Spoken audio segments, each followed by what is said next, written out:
My new wife's son slapped me and my wife just laughed. He's only playing. My wife's daughter sneered. Go on, hit him back if you dare. I smiled gently and said, it's all right.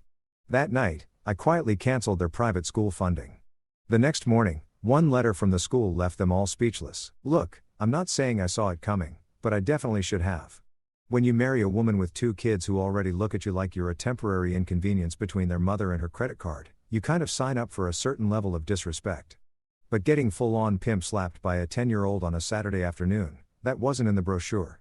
It was one of those lazy Saturdays where the universe gives you exactly what you need. Sunshine streaming through the windows, a fresh pot of coffee brewing in the kitchen, and absolutely zero plans beyond finding the TV remote. And maybe, just maybe, watching a game in peace. The kind of day where you think, yeah, this marriage thing might actually work out. Spoiler alert, it wasn't working out. I was standing in the living room, minding my own business, trying to locate said remote among the hurricane of throw pillows Rachel had strategically placed everywhere like landmines of home decor.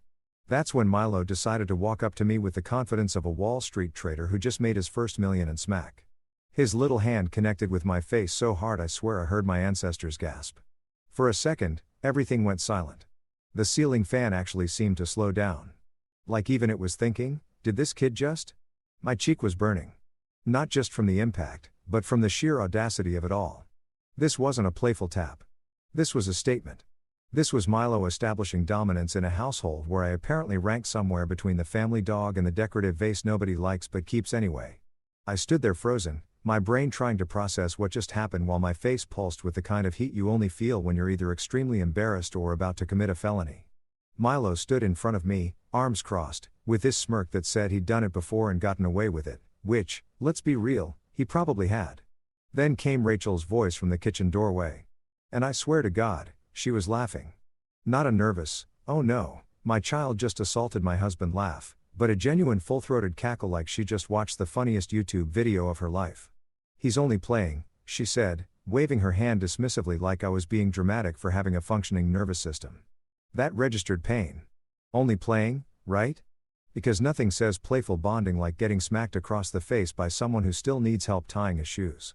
I looked at Rachel standing there in her yoga pants and oversized sweater, wine glass already in hand, even though it was barely 2 o'clock in the afternoon, and I realized something profound. I'd married someone who thought assault was adorable when her kid did it. Before I could respond, not that I was planning to, because what do you even say in that moment, Harper materialized on the couch like some teenage specter of judgment. She was leaning against the armrest with her phone in one hand, that signature Gen Z smirk plastered across her face. Go on, she said, her voice dripping with the kind of casual cruelty only 14-year-olds can master. Hit him back if you dare.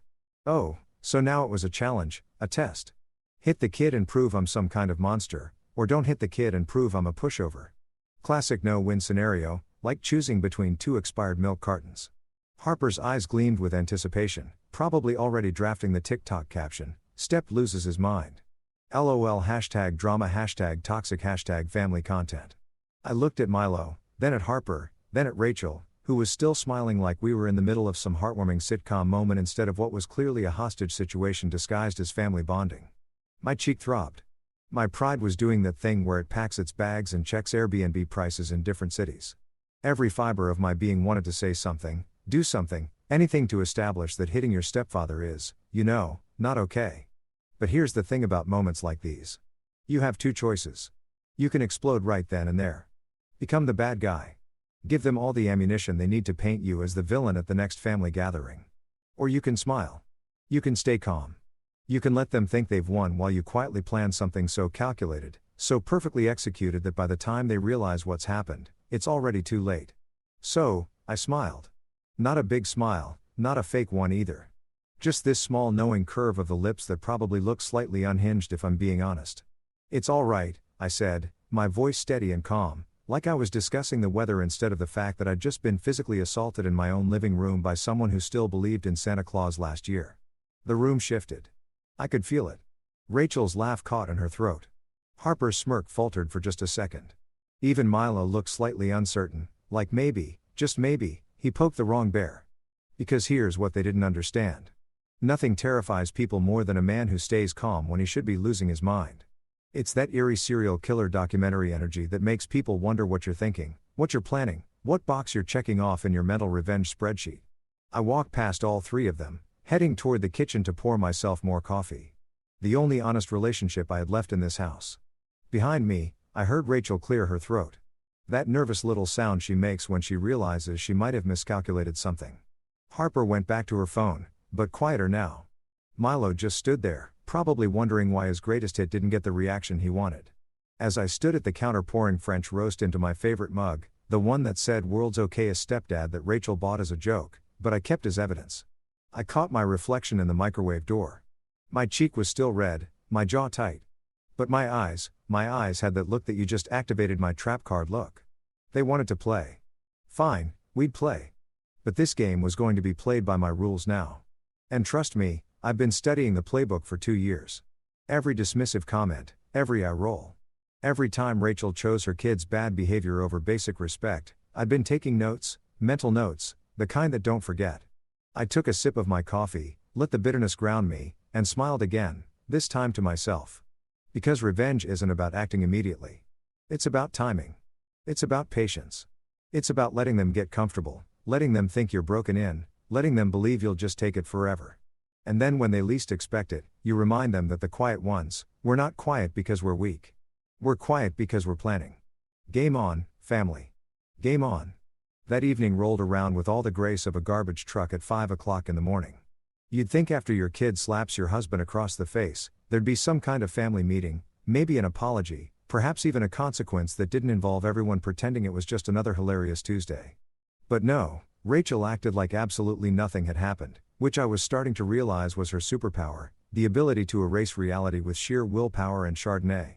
She emerged from our bedroom around 6 o'clock, freshly showered, hair blown out like she was about to film a shampoo commercial, wearing that cream-colored sweater she reserved for feeling myself days. She floated into the kitchen where I was already prepping dinner because apparently somewhere between "I do" and "your son assaulted me." I'd become the household chef. She poured herself a generous glass of white wine, the kind that costs $30 a bottle and tastes like regret with hints of oak, and settled onto one of our counter stools like a talk show host about to deliver a monologue. "You know what I love about Milo?" she said, swirling her wine like she was at a vineyard in Napa instead of our suburban kitchen that still smelled like the garlic I was mincing. She didn't wait for me to answer. This wasn't actually a conversation, just a one-woman show where I played the captive audience. His confidence. He's so confident for his age. Most kids are timid, you know, but not Milo. He just goes for what he wants. I paused mid-chop, my knife hovering over the cutting board, and looked at her. Really looked at her. She was dead serious. In Rachel's mind, her 10-year-old son smacking a grown man wasn't assault. It was leadership potential. It was confidence. It was the kind of go-getter attitude that Silicon Valley brothers put on their LinkedIn profiles right before their startups tank. And they move back in with their parents. "Yeah," I said slowly, resuming my chopping with perhaps a bit more force than necessary. Nothing says confidence like hitting someone who's trying to find the TV remote. Real CEO energy there. The sarcasm flew right over her head like a paper airplane in a hurricane. She just nodded enthusiastically, took another sip of her wine, and launched into this story about how Milo had apparently dominated at his soccer practice last week. Dominated like he was a UFC fighter instead of a kid who still couldn't remember to flush the toilet half the time.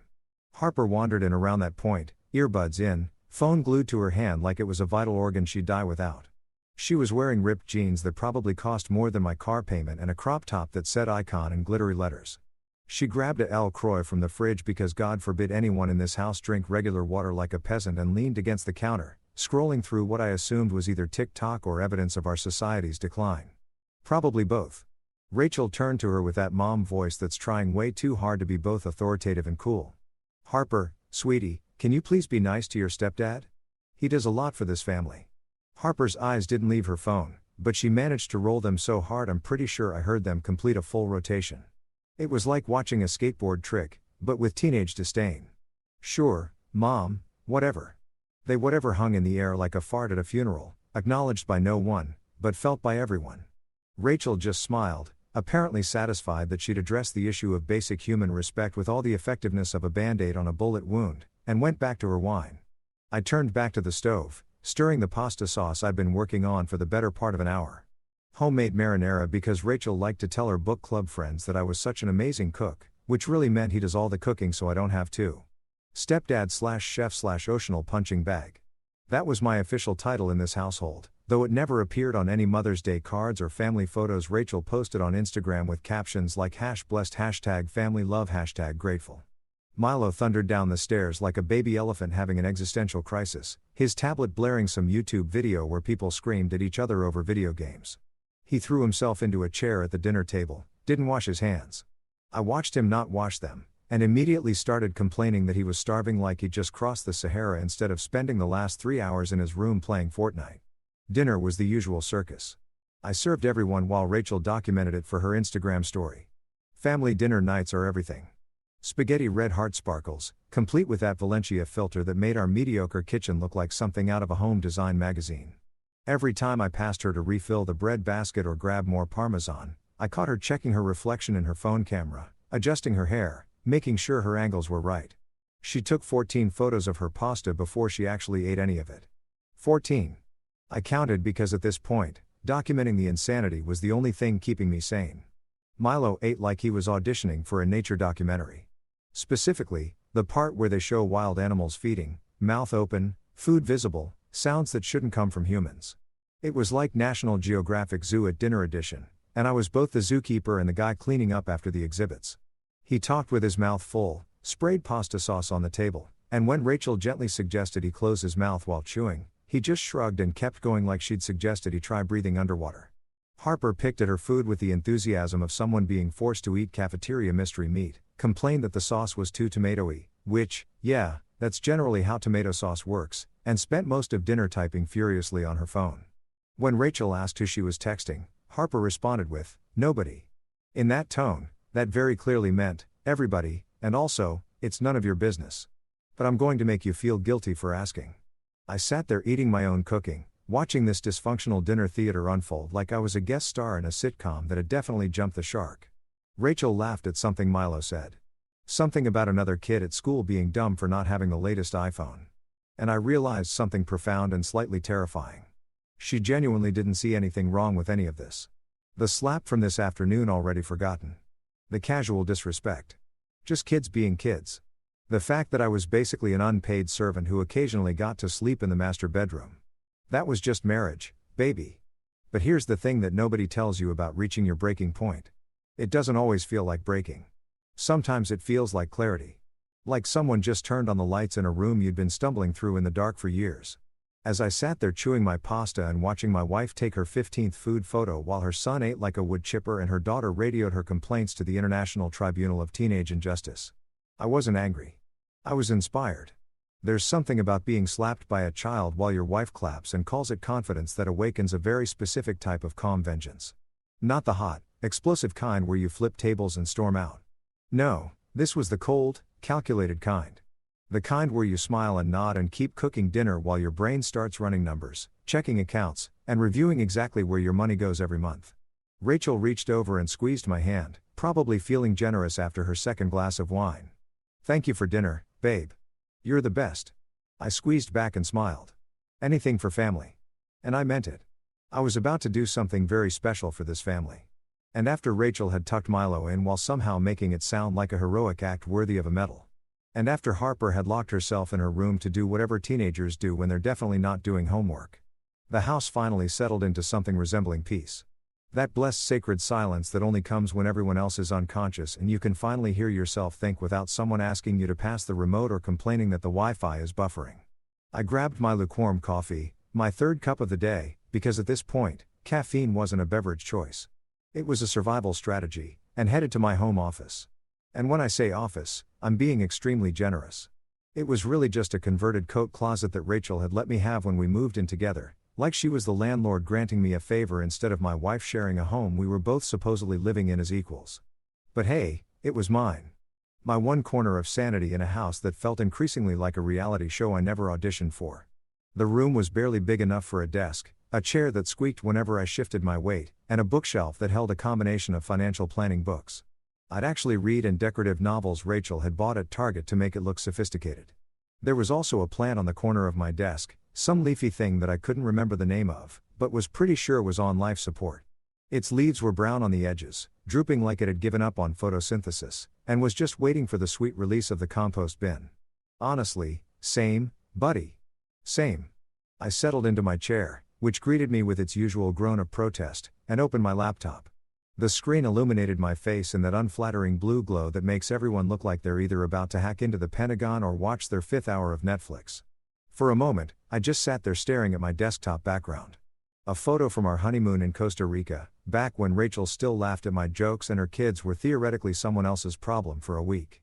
We looked happy in that photo, tanned, smiling, holding tropical drinks with little umbrellas. That guy in the photo had no idea what was coming. Poor bastard. I clicked open my banking app because nothing says romantic Saturday night like reviewing your financial hemorrhaging in a closet. The login screen appeared. I typed in my password, Rachel Love 2023, because I'd set it up when I was still optimistic and hadn't yet learned that love doesn't conquer all. Sometimes it just empties your checking account. And waited for my accounts to load. There it was. My checking account, my savings account, and the credit card I'd gotten specifically for family expenses, which really meant expenses for Rachel's family that she somehow never had cash for when the bills came. I clicked on the Scheduled Payments tab, and there it was, sitting there like a ticking time bomb of financial responsibility. The recurring payment for Milo and Harper's private school tuition. St. Augustine Academy, the best school in the district, according to Rachel, the place where kids wore uniforms that cost more than my entire wardrobe, and parents drove Teslas to pick up like they were in a parade of insufferable wealth. Tuition was $28,000 per kid per year. That's $56,000 annually for those of you keeping score at home. $56,000 for 2 kids who couldn't be bothered to say thank you if their lives depended on it. For 2 years, 2 full years, I'd been quietly footing this bill. Not because Rachel couldn't contribute. She had her own income from her consulting business, which, as far as I could tell, involved her drinking coffee with other women who also called themselves consultants and occasionally posting motivational quotes on LinkedIn. But whenever tuition rolled around, she'd get this pained look on her face and talk about cash flow issues and how she'd totally get the next one, which we both knew was code for you're going to pay for this because if you don't, you're not a real man or a real father figure or whatever guilt trip works best today. And I'd paid it every semester like clockwork because that's what you do when you love someone, right? You support their kids. You invest in their future.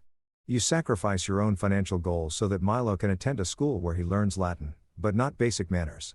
And Harper can network with other teenagers whose parents think a Honda Accord is what poor people drive.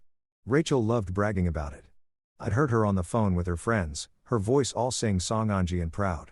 Oh yes, Milo absolutely loves St. Augustine's. The teachers are incredible and the facilities to die for. We're just so blessed. We're blessed. We like it was a team effort, like she'd done anything besides show up to parent-teacher conferences in designer jeans and nod approvingly while I signed the check. Never once, not once had she said, my husband pays for it. Or, we're lucky he's so generous. Or even, thank God for that guy in the closet office who works his ass off while my kids treat him like the help. Nope. Just we're blessed.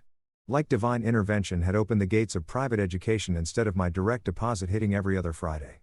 I stared at that scheduled payment on my screen. Next installment due in 1 week, $5,200. That was the monthly payment plan I'd set up because dropping $28,000 all at once felt like getting punched in the kidney by a loan officer. My cursor hovered over the payment details and I felt this strange calm wash over me. The kind of calm you feel when you're about to make a decision that will absolutely cause chaos but feels cosmically correct. I could almost hear my late father's voice in my head. Dad had been a practical man, a plumber who'd built his business from nothing and taught me that respect was earned, not bought. He died 3 years ago right before I met Rachel. And sometimes I wondered what he'd say about this whole situation. I had a pretty good idea, actually. He'd probably look at me with those bushy eyebrows raised and say something like, son, the best revenge doesn't shout. It deducts. Dad was big on financial consequences. He believed that money talked louder than words.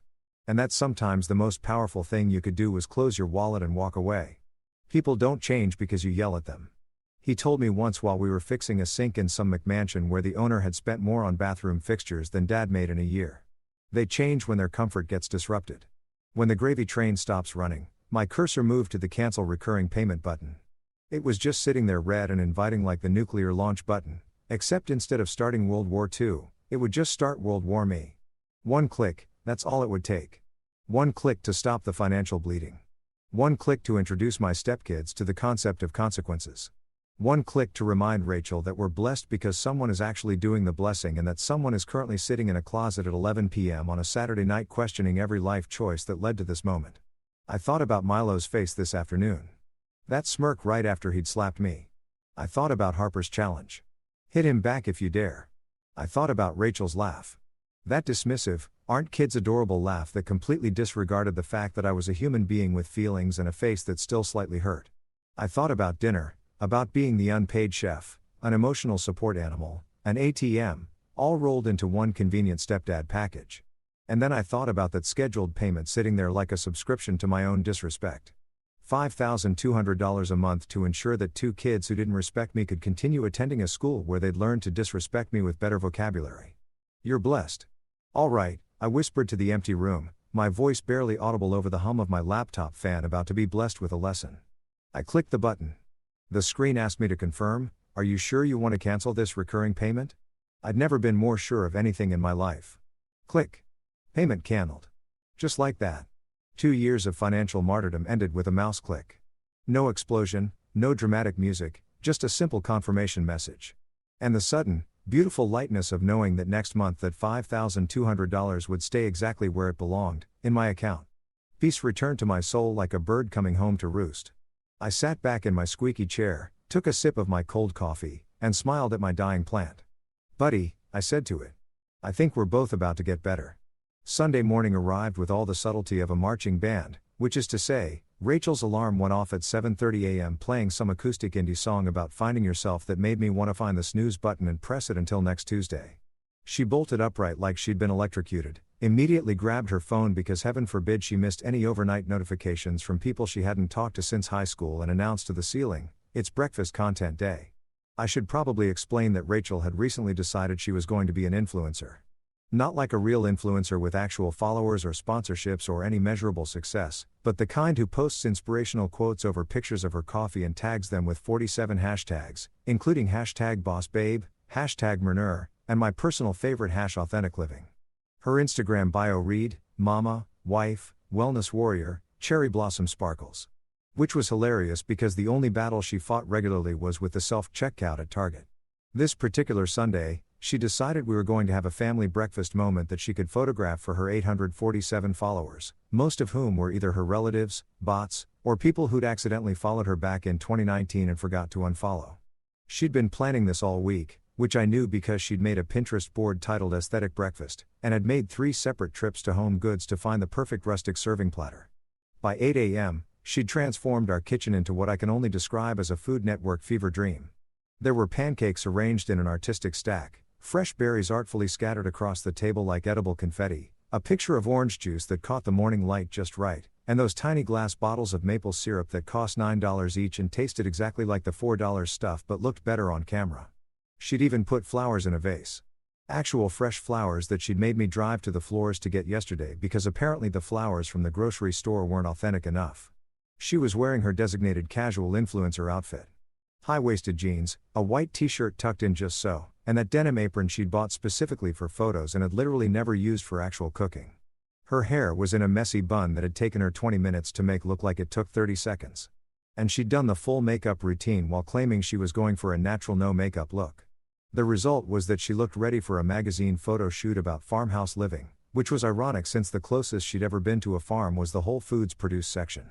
"Okay, everyone, gather around," she called out, her voice hitting that weird performative octave that people use when they're talking to both their family and their future audience simultaneously. "Let's get some great shots before the food gets cold."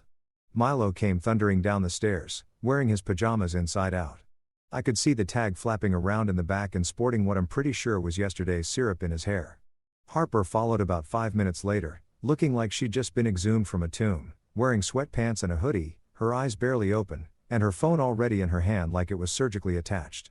"Harper, sweetie, can you maybe put on something with color?" Rachel asked, her smile tight as she frantically adjusted the flower vase for the 14th time. "And maybe brush your hair just for the photos." Harper looked at her mother like she'd suggested she donate a kidney. "Mom, it's 8 o'clock in the morning. Nobody cares." "I care." Rachel chirped, her influencer voice straining slightly. "And my followers care. We're sharing our beautiful family breakfast tradition." "We don't have a family breakfast tradition," Harper mumbled. But she was already trudging back upstairs, probably to change into the minimum acceptable outfit that would get her mother off her back while still communicating maximum teenage rebellion.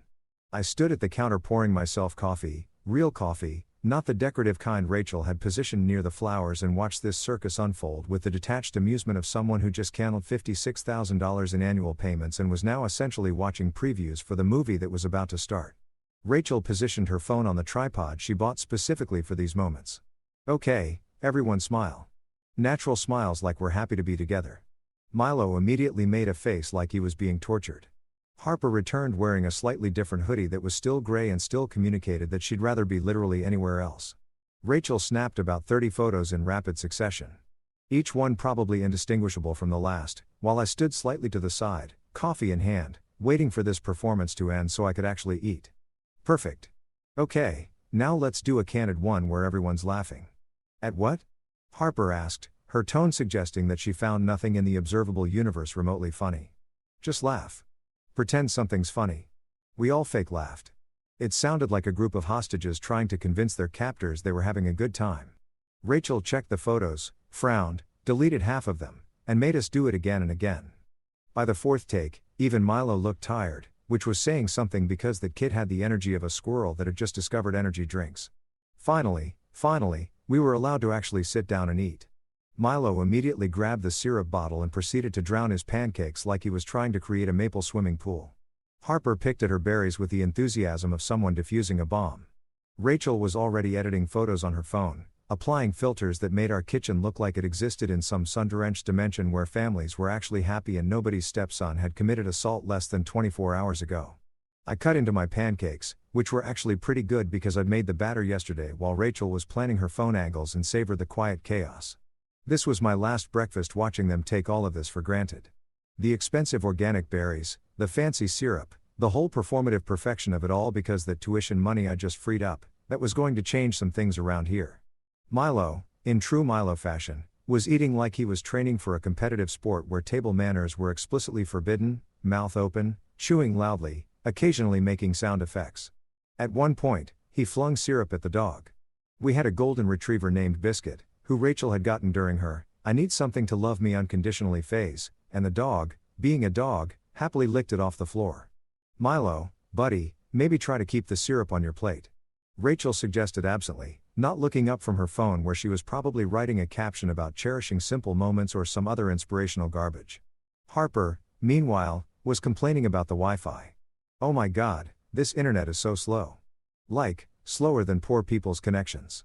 I can't even load Instagram. How am I supposed to exist like this? I paused mid-chew. Slower than poor people's connections. That's what she said. This 14-year-old who'd never paid a bill in her life, never worried about where her next meal was coming from, never had to choose between wants and needs, just casually threw out class's commentary while eating $20 berries on a Sunday morning. I set down my fork carefully and took a sip of my coffee, letting the bitterness ground me. You might want to enjoy that school breakfast while you can, I muttered. Just loud enough to technically be heard, but quiet enough that it could be missed. Nobody noticed. Rachel was typing furiously on her phone, probably responding to the 3 people who'd already liked her breakfast post. Harper was aggressively refreshing her Instagram feed like her life depended on it. Milo was seeing how many pancake pieces he could stuff in his mouth at once, because why not turn breakfast into a choking hazard? Rachel suddenly looked up from her phone and smiled at me. One of those warm, affectionate smiles that reminded me why I'd fallen for her in the first place. Back before I realized that the woman I'd dated and the woman I'd married were 2 different people operating under the same name, she got up, walked over, and kissed my cheek. The same cheek her son had slapped yesterday, which added a layer of irony so thick you could cut it with a knife. "You're so quiet these days," she said sweetly, her hand resting on my shoulder. "Everything okay?" I looked up at her. This woman who'd laughed when her kid hit me, who was currently more concerned with Instagram likes than actual family connection, who thought we're blessed, was an acceptable substitute for, "Thank you for paying for everything." I smiled back, the kind of smile that probably looked genuine if you weren't paying attention, but had undertones that could sink a ship. "Oh, I'm just reflecting," I replied, taking another sip of my coffee like a villain mid-plot, which, let's be honest, I kind of was at this point. She patted my shoulder, seemingly satisfied with that non-answer, and went back to her phone to add more hashtags, probably #family #blessed #gratitude, completely unaware that she was about to learn the actual definition of those words. If sarcasm burned calories, I'd be shredded by now. Hell, I'd be a skeleton. I'd be so fit that personal trainers would ask me for tips. But instead, I just sat there finishing my pancakes, watching my wife curate our fake perfect life for strangers on the internet while her kids embodied everything wrong with entitled youth. The bomb was ticking. They just couldn't hear it yet, but they would. Oh, they definitely would. The next few days pass like that awkward silence after someone tells a joke that absolutely bombs. You know something's wrong. The tension is there, but everyone's pretending everything's fine while internally screaming. Except in this case, I was the only one who knew the punchline was coming. And let me tell you, the anticipation was delicious. I'd slipped into what I can only describe as performance mode. I became the obedient husband, the stepfather who tries, the guy who does everything without complaint. I cooked dinners like I was auditioning for a cooking show nobody asked for. I did the laundry, folded it with those neat little military corners Rachel loved, and even separated the darks from the lights like I actually cared whether Milo's soccer jersey stayed vibrant. I took out the trash before it was full, unloaded the dishwasher without being asked, and even cleaned the bathroom, including that weird mildew spot behind the toilet that everyone pretended didn't exist. Rachel ate it up. "You've been so helpful lately," she said one evening while I was scrubbing a pan she'd left soaking in the sink for 3 days, which is code for "I'm never cleaning this." "Good luck." She wrapped her arms around me from behind, resting her chin on my shoulder. "I feel like we're really in a good place right now." I smiled at the soapy water. "Yeah, babe. Really good place." What I didn't say was that the good place she was feeling was actually the eye of the hurricane. That deceptive calm right before everything goes sideways and people start checking their insurance policies. But why ruin the moment? Let her enjoy it. Let them all enjoy it. The school's accounting office was busy printing a very special letter right now. And that letter was going to arrive in a neat little white envelope with the St. Augustine Academy crest on it. And when it did, this good place was going to become a war zone. Tuesday evening, Rachel's mother stopped by because apparently my life wasn't complicated enough without adding Brenda to the mix. Brenda was one of those women who'd aged into that specific brand of wealthy suburban grandmother. Perfectly highlighted hair, expensive athleisure wear that she'd never actually exercised in. And opinions about everything that she delivered with the confidence of someone who'd never been wrong about anything ever, even though she was wrong about most things constantly.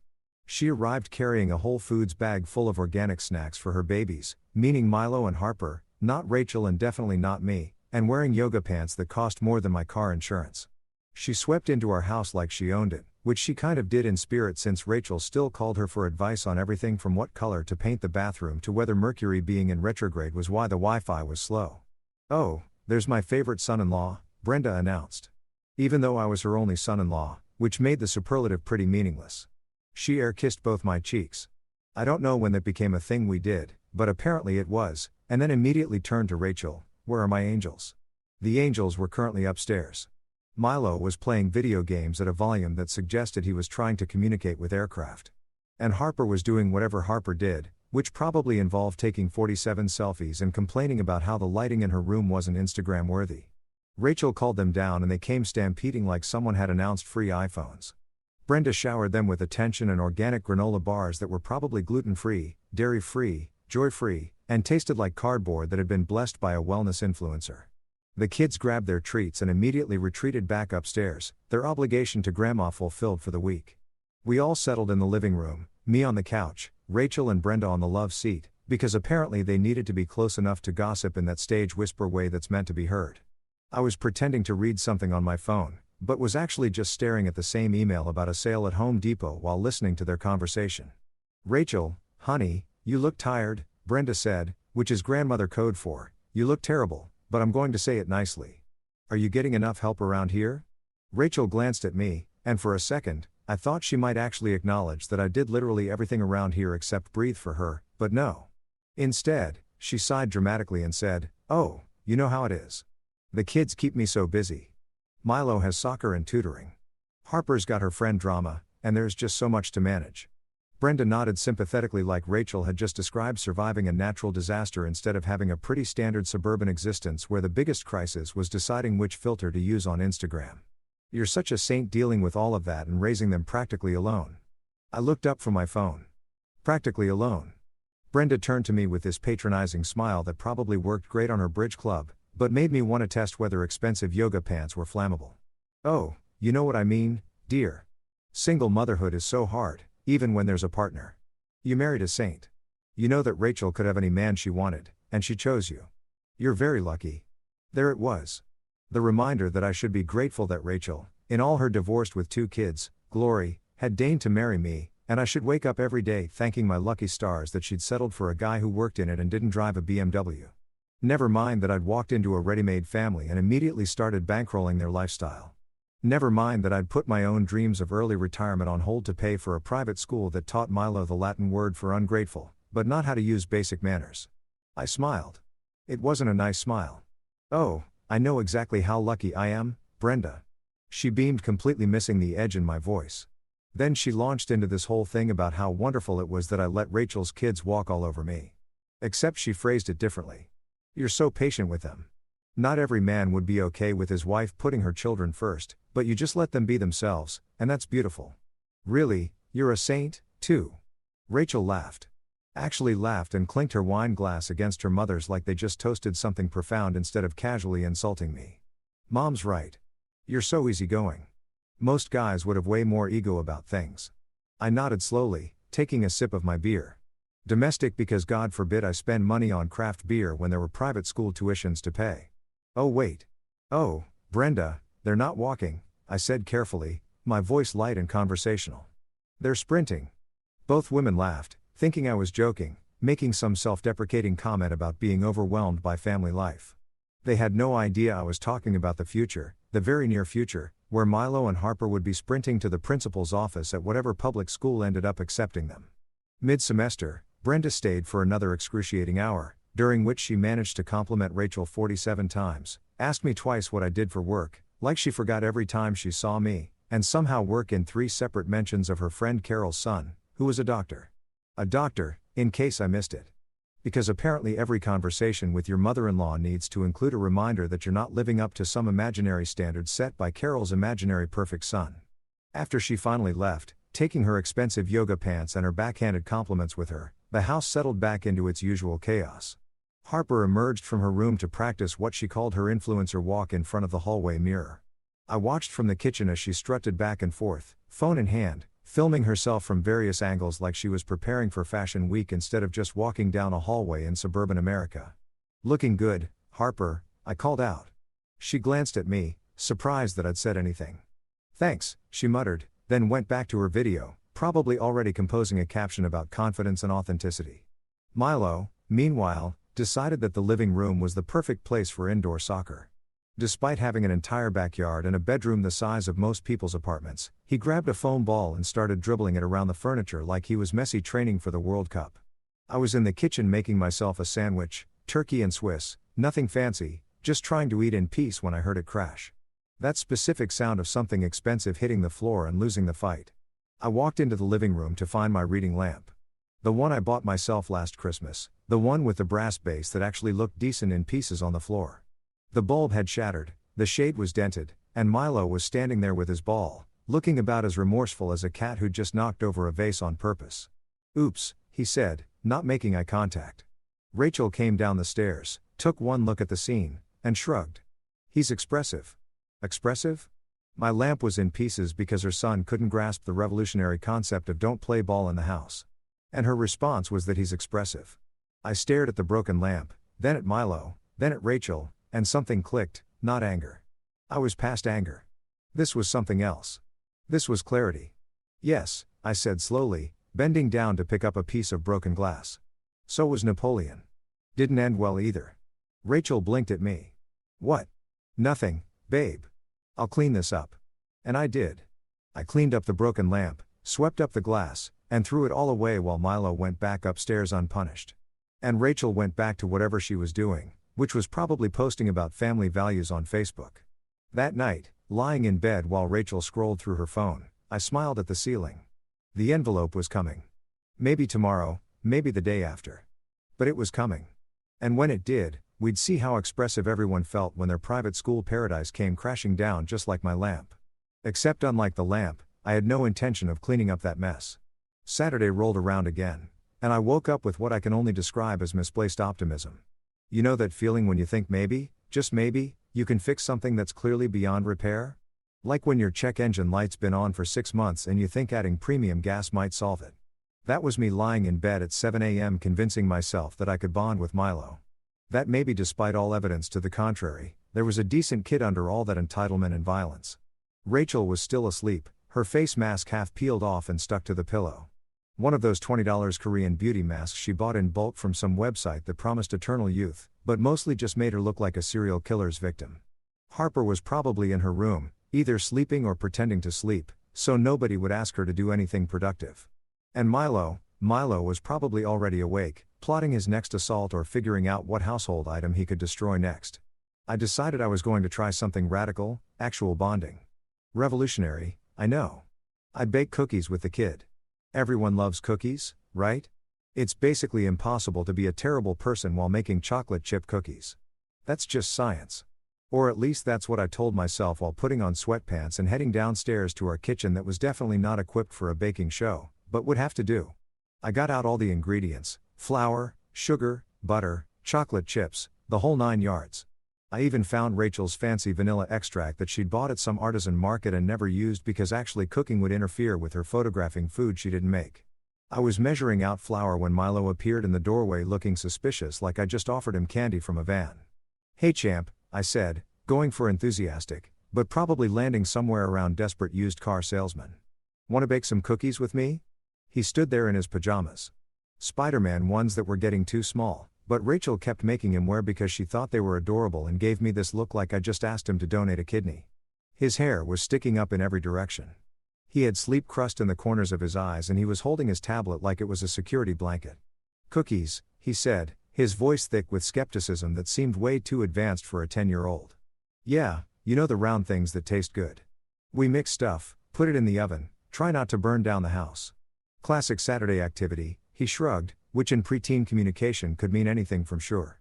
Why not to I'd rather eat glass, but I'm bored enough to consider this. I decided to interpret it optimistically and gestured to the counter. "Cool.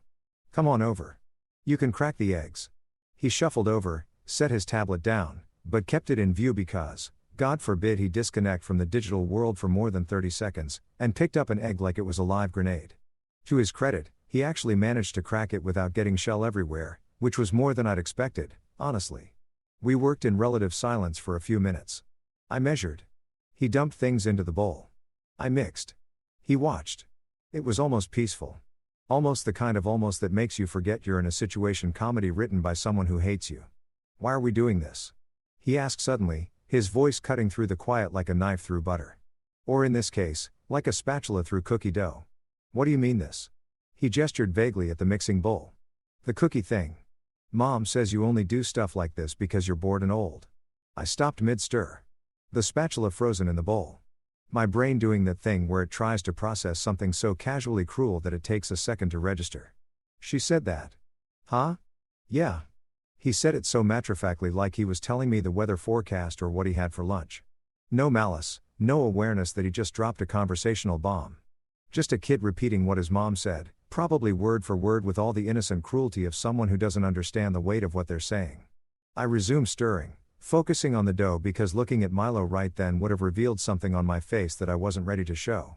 "Well," I said carefully, keeping my voice light. "Boredom's cheaper than therapy." He grinned at that. Actually grinned like I'd said something funny instead of something that was 50% joke and 50% cry for help. We kept mixing, adding the chocolate chips, forming the dough into little balls, and placing them on the cookie sheet. He was actually getting into it. His tongue sticking out in concentration as he tried to make each ball the perfect size. "These are going to be good," he said. And for a second, just a second, he sounded like a normal kid, excited about cookies, not thinking about iPads or video games or slapping people. Just a kid who wanted cookies. Then he said it. "Mom says, you don't have real money, just savings." The cookie dough ball I was holding squished between my fingers. Not on purpose. My hand just clenched involuntarily. Muscle memory from every time someone said something so stunningly offensive that your body reacts before your brain can catch up. I looked down at the dough oozing between my knuckles and thought about how this was probably a metaphor for my life right now. I carefully shaped the dough back into a ball, placed it on the sheet, and wiped my hands on a towel. "Is that right?" "Uh-huh." She was talking to Grandma on the phone. Said, "You're good at saving, but you're not like rich. Not like Harper's real dad was." And there it was, the cherry on top of the sarcastic sundae. Not only was I apparently boring, old, and financially inadequate, but I was being compared to Rachel's ex-husband, the guy who cheated on her with his dental hygienist and then moved to Arizona without paying child support for 2 years. That guy, I was being unfavorably compared to that guy because apparently he'd had money before he decided that supporting his children was optional. I looked at the cookie dough, then at Milo, who was completely oblivious to the fact that he just nuked any remaining goodwill I might have had toward this family. He was just standing there licking chocolate chips off his fingers, waiting for me to respond like he'd commented on the weather instead of casually destroying my dignity in our kitchen on a Saturday morning. "Well," I said, sliding the cookie sheet into the oven and setting the timer. "Your mom's right about one thing. I do have savings. And you know what's great about savings, Milo?" He looked up at me, curious. "What?" "You can choose what to do with them." He nodded like this was some profound wisdom I was sharing, not a thinly veiled threat about his entire future. "Cool." We stood there for a moment, the oven warming up, filling the kitchen with that promise of baked goods that almost made everything seem normal. Almost. Milo grabbed his tablet and started playing some game where cartoon characters screamed at each other. I leaned against the counter and watched him. This kid who had no idea that his entire life was about to change because his mother couldn't keep her mouth shut about finances and because he'd been raised to think that insulting people was just casual conversation. The timer had 12 minutes on it. In 12 minutes, we'd have cookies. And in probably less than 12 business days, we'd have a crisis when that letter from St. Augustine Academy arrived. The math was all coming together beautifully, like a recipe for disaster that I'd followed to perfection. "You know what, buddy?" I said, watching him tap away at his tablet, completely absorbed in his digital world, completely unaware of the real-world consequences that were baking just as surely as those cookies. "What?" he mumbled, not looking up. "You're about to learn what happens when savings stops saving you." He didn't hear me. Or maybe he did and didn't care. Either way, it didn't matter. The oven timer was counting down. The cookies were baking. And somewhere in a school administrative office, a letter with our name on it was waiting to be mailed. When the timer dinged, we pulled out perfect chocolate chip cookies. Golden brown gooey in the center, exactly the way they should be. Milo ate 3 of them right away, declared them pretty good, and then went back upstairs with his tablet, leaving me alone in the kitchen with the rest of the batch and my thoughts. I ate a cookie. It was delicious. Perfectly balanced sweetness, just enough salt, chocolate chips in every bite. I'd nailed the recipe. Too bad I couldn't say the same about this family. But hey, at least the cookies turned out right. That was one more success than this marriage was going to have once that envelope arrived. I smiled at the cooling rack full of cookies and whispered to myself, "Buddy, you're about to learn what happens when savings stop saving you." The house was quiet except for the sound of video games upstairs and my own breathing. The calm before the storm tastes a lot like chocolate chip cookies. Apparently, who knew? It was a Thursday. One of those perfect Thursday mornings that tricks you into thinking the universe might actually be on your side for once. The sun was doing that thing where it streams through the windows at just the right angle, making everything look like a home decor commercial. Birds were chirping outside like they'd been hired by Disney. The smell of pancakes was drifting up from the kitchen where Rachel was doing her morning routine. And for a brief delusional moment, you could almost forget that you lived in a house where respect went to die. I was upstairs getting dressed for work. Business casual, which is corporate speak for we don't respect you enough to let you wear jeans, but we also don't respect you enough to call it professional attire. When I heard it, the mail truck, that distinctive rumble of the USPS vehicle that delivers everything from credit card offers to divorce papers, too. In this case, karmic justice wrapped in a white envelope. My heart did this weird skip thing. Not a heart attack skip, more like a here we go skip. The kind of anticipatory flutter you get right before a roller coaster drops or right before you hit send on an email you know is going to cause chaos. I finished buttoning my shirt, took my time with my tie, navy blue with thin silver stripes, very professional, very I'm a guy who makes calculated decisions, and headed downstairs. Rachel was in full morning mode, which meant she was simultaneously making breakfast, checking her phone, and planning her day out loud to nobody in particular. She was wearing leggings and an oversized sweatshirt that said Mama Bear and rhinestones because apparently that was a personality trait. Now, her hair was in a top knot. She had her glasses on instead of contacts, and she was flipping pancakes with one hand while scrolling through Instagram with the other. A multitasking feat that would be impressive if it wasn't so depressing. "Morning, babe," she called out when she saw me. Her voice all sing-songy like we were in a sitcom where everyone loved each other and nobody was secretly plotting financial revenge. "Pancakes are almost ready." I'm trying that new recipe I found on Pinterest. You know, the one with the knock knock the mailman right on schedule. Beautiful, punctual, government-employed mailman bringing the reckoning right to our doorstep. Oh, mail's here, Rachel said like this was notable instead of a daily occurrence. She set down her phone. Miracle and wiped her hands on a dish towel. Can you grab it, hon? My hands are all pancake. Why? Sure thing, I said. Probably a little too quickly with a little too much enthusiasm. I walked to the front door like a man on a mission because this was it. The moment I'd been waiting for since I clicked that cancel payment button in my closet office. Christmas morning for petty people. The Super Bowl of consequences. I opened the door and there it was. A neat stack of mail held together with a rubber band. Bills, junk, a catalog for furniture Rachel would look at and never buy. And right there, right on top, like it knew it was the star of the show, a crisp white envelope with the St. Augustine Academy crest embossed in gold on the corner. I grabbed the mail, closed the door, and took a deep breath. This was happening. This was actually happening. I walked back to the kitchen with the kind of calm that comes from knowing you're holding a live grenade and everyone else thinks it's a gift basket. Anything good? Rachel asked, still focused on her pancakes, still completely oblivious to the fact that her entire morning, hell, her entire week was about to implode. Let's see, I said casually, flipping through the stack like I was checking baseball scores instead of holding the nuclear codes to our family dynamics. Bill, junk, more junk. Coupon for that pizza place you like. And I paused, holding up the St. Augustine envelope. Something from the school. Rachel glanced over, still not concerned. Why would she be? As far as she knew, everything was fine. The tuition was paid. Her kids were getting their elite education. Life was blessed. We were blessed. She was blessed for having married someone who quietly funded her children's future while she took credit. And her mother insulted me. Oh, must be the new terms update, she said cheerfully, plating the pancakes with the kind of care she usually reserved for Instagram photos. They always send those fancy letters. Probably about the spring fundraiser or something. Can you open it? Sure, I said, grabbing a knife from the counter. I slid it under the flap of the envelope, taking my time, savoring the moment like a fine wine or a perfectly cooked steak. The paper made that satisfying tearing sound as I pulled out the letter. Heavy card stock, official letterhead, the kind of paper that costs more than regular paper because it needs to communicate importance. I unfolded it slowly. Read the first line, then the second. My face remained completely neutral, which was an acting performance worthy of an Oscar because inside I was doing backflips. What's it say? Rachel asked, still not looking up, still arranging pancakes like she was competing in some breakfast Olympics. I cleared my throat. It's interesting. That got her attention. She looked up, spatula still in hand, her smile starting to falter around the edges. Interesting how well I said, holding up the letter so I could read it properly. Really milked the moment. You know, it says here, Dear Mr. and Mrs. Henderson, this letter is to inform you that we have not received payment for the fall semester tuition for students Milo Henderson and Harper Chun. As of today's date, your account is past due in the amount of $28,000 with an additional late fee of $500.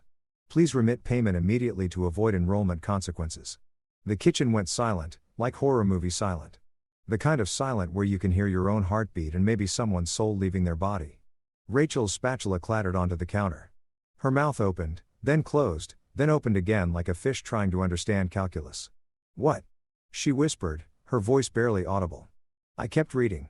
Really committing to the performance now. It also says, failure to pay within 10 business days will result in the students being withdrawn from enrollment and their records being held until the balance is settled. I looked up at her, my expression perfectly neutral. That's weird. Weird? Her voice cracked like she'd been gargling gravel. She snatched the letter from my hands, her eyes scanning the page like maybe I'd hallucinated the whole thing. But no, there it was. Printed in official black ink on expensive card stock. Unpaid tuition notice in bold letters at the top. Her face went through about 17 different expressions in 5 seconds. Confusion, disbelief, panic, anger, more panic, maybe a brief stop at denial and then landing solidly on what I can only describe as barely contained hysteria. This has to be a mistake. This has to be we always pay on time. You always, she stopped, her brain clearly trying to connect dots that were suddenly appearing in her reality. Did you forget to pay the tuition?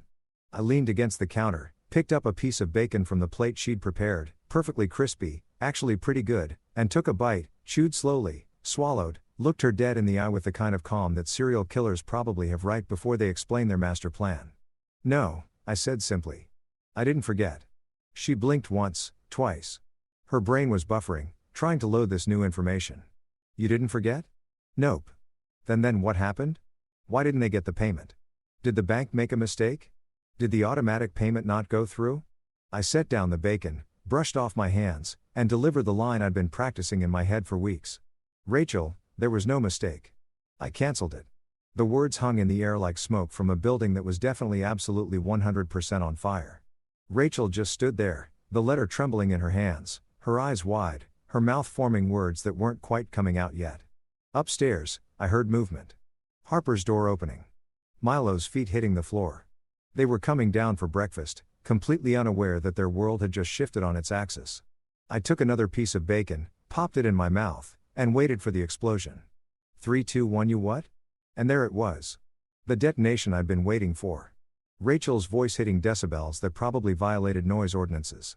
Her face turning that specific shade of red that suggested her blood pressure was having its own personal crisis.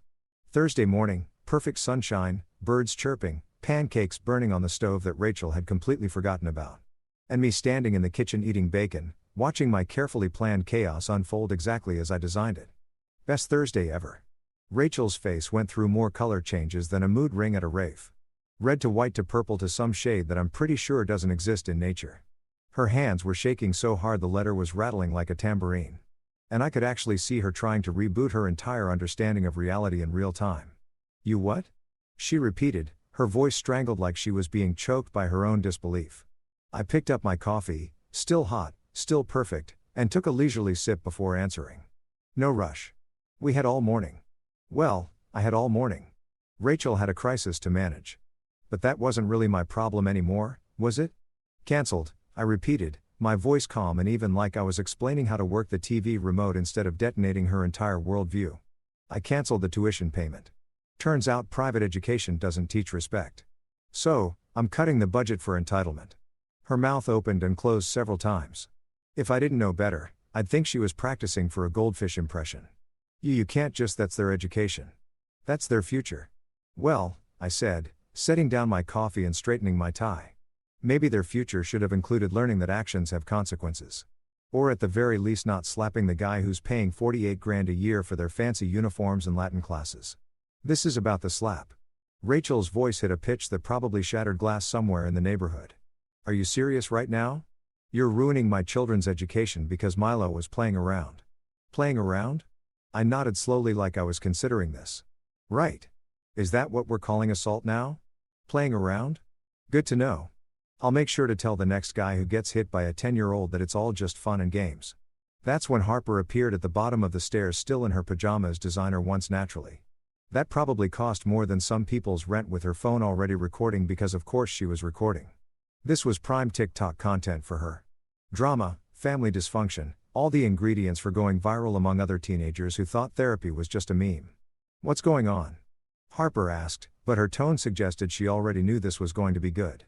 Her thumb was hovering over her phone screen, ready to capture every moment of this domestic implosion.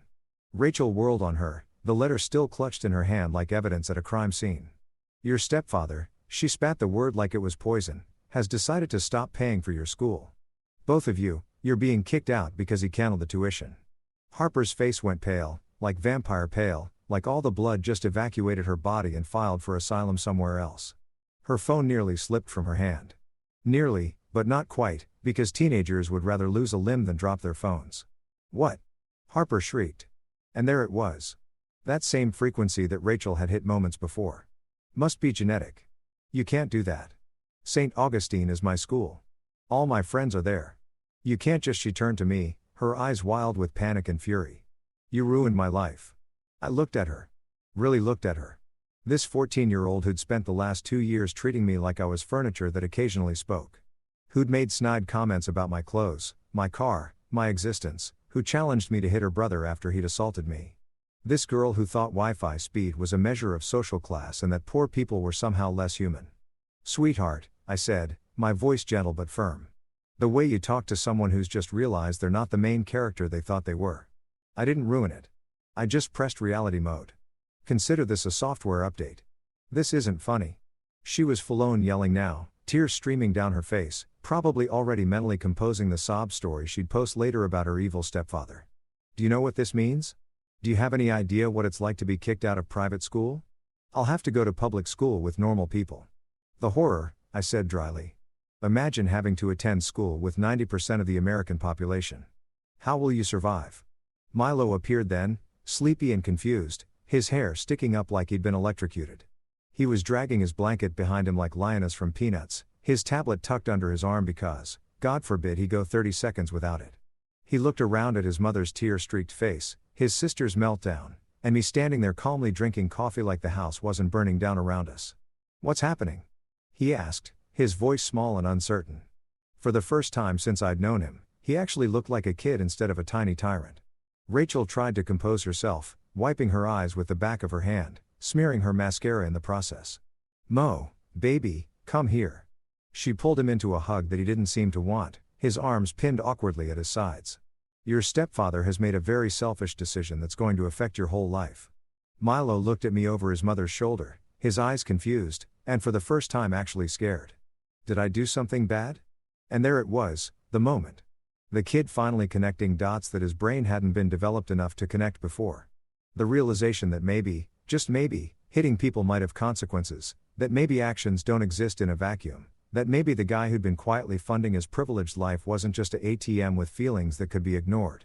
I set down my coffee, walked over to where he was standing, and knelt down, so we were eye level. Rachel tried to pull him away from me, but he stayed put, waiting for my answer.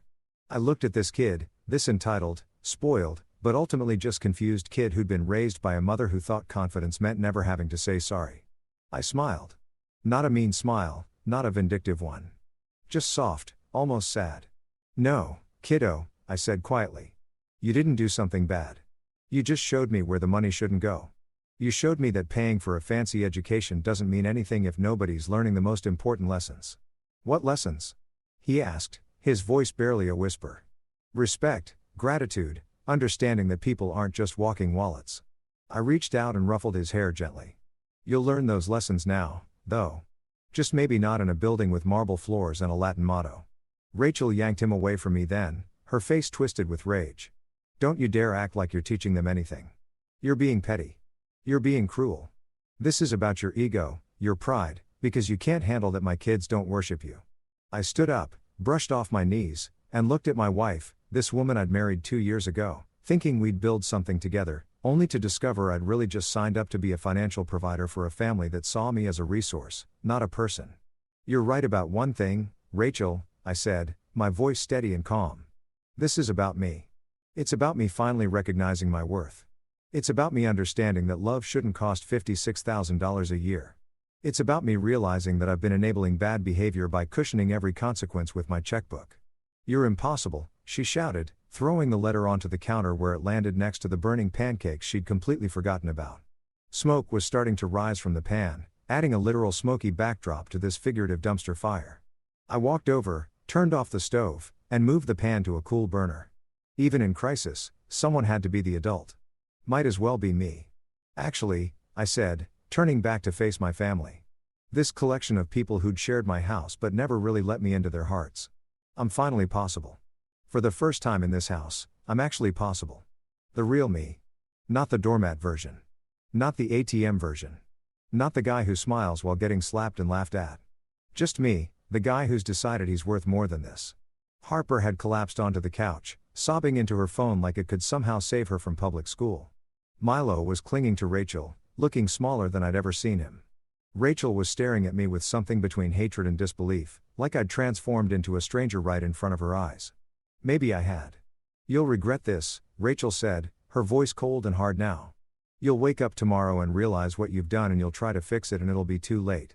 I picked up my briefcase. Yes, I still used a briefcase. Sue me and headed toward the door. I had work in an hour and surprisingly I was looking forward to it. The office drama would be a vacation compared to this. You're right, I said, pausing at the doorway, looking back at the wreckage of our Thursday morning. I will wake up tomorrow and I'll realize exactly what I've done and I'll smile. I walked out, closing the door behind me on Rachel's protests, Harper's sobs, and Milo's confused questions. The morning air was crisp and cool. Birds were still chirping. The sun was still shining, and I felt lighter than I had in 2 years. The silent treatment began approximately 30 seconds after I left for work that Thursday morning. And let me tell you, it was glorious. I'm talking pure uninterrupted blessed silence. The kind of peace that monks spend decades meditating to achieve, and I got it for free just by canceling a tuition payment. If I'd known silence was this easy to obtain, I would have done it 2 years ago. Day 1 was the best.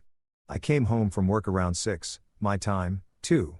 Maybe stopped at Target to browse the tools section for 20 minutes even though I didn't need tools, just to extend my freedom, and walked into a house that felt like a library after closing. Rachel was in the kitchen aggressively making a smoothie.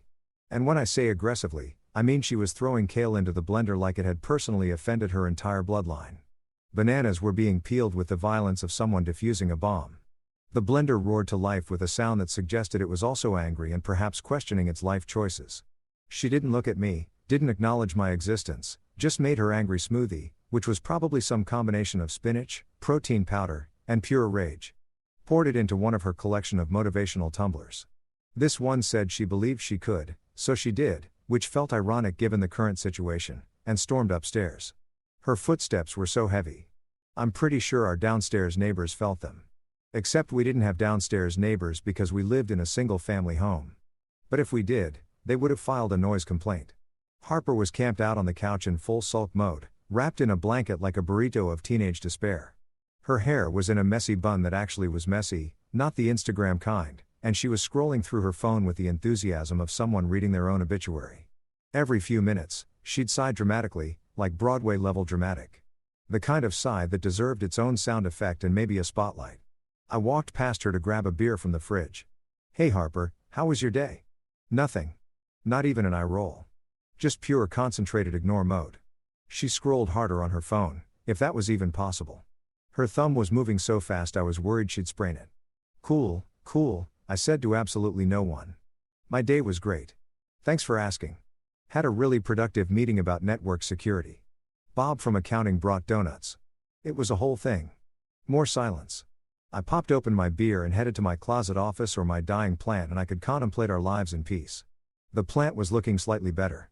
Actually, I'd been watering it more consistently lately. Turns out when you're not emotionally exhausted from family drama, you have energy for things like basic plant care. Who knew? Day 2 followed the same pattern, except Rachel had upgraded from angry smoothies to angry meal prep.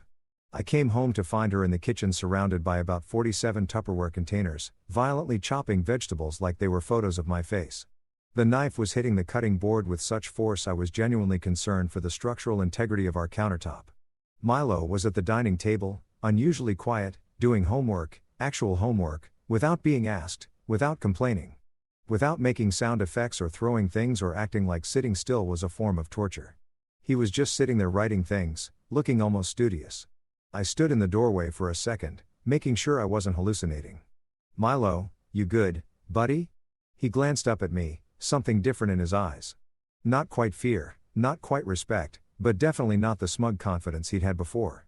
More like uncertainty, like he was recalculating his entire understanding of how the world worked and coming up with numbers that didn't add up the way they used to. "Yeah," he said quietly, then went back to his homework. Rachel slammed a container shut so hard I thought the lid might achieve orbit. She grabbed her meal prep containers, all labeled with days of the week in her perfect handwriting, and started loading them into the fridge with the efficiency of someone who was channeling all their emotions into food organization. I grabbed some leftover pizza from the fridge, cold pizza, breakfast of champions, and divorced dads, which I wasn't yet, but could see on the horizon, and retreated back to my office. The silence followed me like a comfortable shadow. I hadn't seen this much peace since our honeymoon in Costa Rica. Back in those blissful 5 days before Rachel got food poisoning and blamed me for suggesting we try that beachside ceviche stand, turning our romantic getaway into what I could only describe as a hostage situation with better weather. Day 3 was when things started getting weird. Not bad weird, just different weird. Harper actually came out of her blanket cocoon and took a shower. Like a real shower, not the 30-second and rinse she usually did while scrolling through TikTok. Rachel stopped making angry smoothies and angry meal prep and just made regular smoothies, regular food. Still didn't talk to me, but her movements had less "I'm imagining this is your face" energy and more "I'm tired and confused" energy. Milo asked me to help him with his math homework. Let me repeat that because it's important. Milo asked me for help. I was in the living room pretending to watch TV, but actually just enjoying the quiet when he shuffled over with his textbook. And this look on his face like he was approaching a wild animal he wasn't sure was friendly. "Can you?" He started, then stopped, then started again. "Can you help me with fractions?" I looked at him. He looked at me. Rachel was watching from the kitchen, her smoothie frozen halfway to her mouth. Harper had her phone pointed in our direction, probably live streaming this unprecedented moment of a stepchild acknowledging my existence. "Sure," I said, patting the couch next to me. "Let's see what you're working on." He sat down, not right next to me, but closer than he'd ever voluntarily been, and opened his book. We worked through 3 problems together. He actually listened, actually asked questions, actually said, "Thank you." When we finished, Rachel's smoothie remained frozen in midair. That night, I heard her on the phone with her mother. I wasn't trying to eavesdrop, okay? I was totally trying to eavesdrop. I was standing outside our bedroom door like a creep. But in my defense, I was a creep who just nuked his family's entire educational arrangement and wanted to know what the fallout assessment was looking like. "I don't know, Mom," Rachel was saying, her voice tired and small in a way I hadn't heard in years. "We enrolled them in Jefferson Public. It's not the same." Harper's devastated. Milo's confused. And she paused. I could picture her sitting on our bed, probably staring at her phone or her reflection or some combination of both. "He won't even fight with me. He's just calm. And somehow that's worse." Brenda's response was muffled, but I caught the words divorce and lawyer and show him. "I don't think that's," Rachel started, then trailed off. More silence. Then maybe I didn't realize what he was actually contributing. Maybe I thought it was just supposed to happen, like it was automatic progress. Small, glacial, possibly imaginary progress, but progress nonetheless. Day 4, Friday, the end of the most peaceful work week I'd had in 2 years. I came home to find Rachel sitting at the kitchen table alone. No smoothie, no phone, no meal prep, just sitting there looking deflated like someone had let all the air out of her influencer dreams and left her with just regular reality. "We enrolled them in public school," she said without preamble, without looking at me. Her voice was flat, defeated. "Jefferson Middle and Jefferson High. They start Monday." "It's not the same." I set down my briefcase, loosened my tie, and pulled out a chair across from her. We sat in silence for a moment. The kitchen clock ticking, the refrigerator humming, all the normal sounds of a house that was trying to figure out if it was still a home. "No," I agreed, keeping my voice gentle because even though I'd orchestrated this whole thing, I wasn't a monster. I was just a guy who'd reached his limit. "No marble hallways, but maybe they'll learn something marble can't buy." She looked up at me then, her eyes red-rimmed, her face free of makeup for maybe the first time since I'd known her. "Like what?" "Manners," I said simply. "Respect. How to treat people who care about them. How to say thank you. How to exist in the world without expecting everything to be handed to them on a silver platter with a side of entitlement." She didn't reply, didn't argue, didn't defend her kids or attack me or launch into one of her speeches about how I didn't understand parenting. She just sighed, not dramatically like Harper, but deeply like someone who'd been holding their breath for 2 years and finally exhaled. "I didn't realize," she said quietly. "Realize what?" "The difference between luxury and love." We sat there in the kitchen as the sun set outside, the light fading through the windows, and for the first time since that slap heard around the living room. I thought maybe, just maybe, something royal might actually grow here. Weeks passed, not in that dramatic movie montage kind of way, but in the slow, uncomfortable way that actual change happens. With awkward dinners, forced conversations, and everyone slowly figuring out who they were without the safety net of private school prestige, Milo adjusted faster than anyone expected. Turns out when you strip away the entitled environment and stick a kid in a place where nobody cares that his stepdad used to pay premium tuition, he actually becomes decent. He started drawing, like really drawing, not just doodling on his iPad, but actual pencil on paper art. He'd bring home sketches of superheroes and dragons and sometimes just random kids from his class. His teacher called to say he'd been helping other students with math. The same kid who'd slapped me was now saying please and thank you without being prompted. Miracles do happen. Apparently, Harper got humbled by life in a way that was honestly more effective than any punishment I could have designed. Public school didn't care about her Instagram aesthetic or her influencer dreams. Nobody was impressed by her designer clothes. She came home after the first week looking shell-shocked like she discovered gravity was real. But slowly, painfully slowly, she started changing, made actual friends instead of followers, joined the art club, started saying good morning to me without her phone in her hand. One Saturday afternoon, Milo came up to me while I was reading on the porch. He was holding a piece of paper folded carefully, looking nervous in that way kids do when they're about to do something vulnerable. I made you something, he said quietly, handing it over. I unfolded it. It was a drawing, him and me, sitting in a boat, fishing poles in hand. The sun was setting in the background, all oranges and purples that he'd colored carefully. Above it, in his wobbly handwriting, he'd written, me and Dad. Dad, not stepdad, just Dad. I didn't cry. Men don't cry. Our eyes just leak pride sometimes, and mine were definitely leaking as I pulled him into a hug. Rachel stood in the doorway watching us. She looked different now, softer, quieter, less concerned with how things looked and more concerned with how things felt. We've been talking more, actually talking, not just coordinating schedules. She'd apologized last week. A real apology, the kind that takes courage. Thank you, she'd said, for not giving up on us, for teaching them what I couldn't. Now I sit on this porch some mornings sipping coffee, watching the sunrise, and I smile. Because revenge doesn't always need fire and fury. Sometimes it just needs one canceled payment and a whole lot of patience. Sometimes the best lessons are the ones money can't buy. And sometimes, just sometimes, people actually learn them.